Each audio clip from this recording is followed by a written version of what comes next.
Thank you, Mr. Chairman. Ambassador Jacobs, when responding to a FOIA request, who in the State Department is responsible for determining what is redacted? Thank you for the question. It is the responsibility of the people who work in our FOIA office, which is in our Bureau of Administration, to determine what is redacted. Who is the lead person, the head? Where does the buck stop? It's a number of people who are trained and skilled in the FOIA law who do this. There's not one particular person. Could you provide the names of those individuals for us? I can. Okay. Is there a specific criteria that they use to determine what is redacted and what's not? Yes, sir. It's basically the FOIA law, the exemptions that exist under the FOIA law. Okay. When responding to a request from Congress, who is responsible for determining what is redacted? There are different standards that are used for Congress, sir. I think that you get more information than we would release to the public ordinarily. I'm not so sure that we do. How is the process different between a FOIA request and a congressional request when it comes to what is redacted and what is not? I think we are guided by the different agreements, arrangements that we have with Congress. Certainly, for releases to the general public, we follow the FOIA law, and I think with Congress, perhaps there are different procedures that we follow.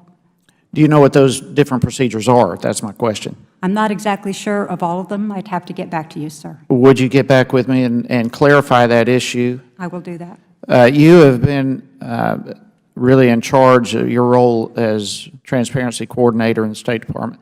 Do you believe the State Department is being transparent? Yes, sir, I do. I think to the best of our ability, we are committed to openness and to, especially under FOIA, to releasing whatever we can. Okay, but the question goes beyond FOIA. It goes to congressional requests as well. And it's extremely frustrating.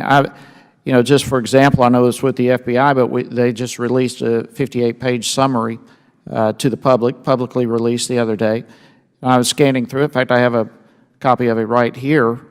And listen, I understand, Mr. Chairman, I understand fully when there are potential compromises in our national security, I understand the need for redacted material. That is not even in question, I don't believe, with anyone. But the current process seems so arbitrary and just all over the map where and how redactions take place. And frankly, this is an issue that goes across the entire executive branch. And the questions out there are multiple. I'm looking right now with the summary that came out the other day. Ms. Clinton's birthday is redacted. I mean, what is the potential national security threat in that? You can go on Wikipedia and find it. In fact, I did. Congressman, that is no, sir. If I could just ask. No, I'm not asking you a question right now. I'm expressing frustration in the whole process. The very next sentence, it mentions Ms. Clinton's 5 attorneys, 4 of them by name, but 1 of them is redacted.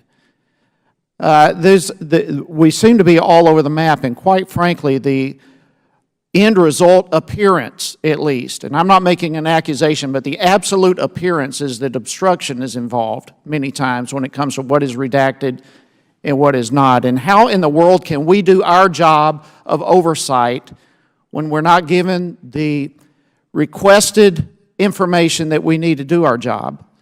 Or when what is received is so redacted, it's difficult to determine what has been really given us and what's not been given.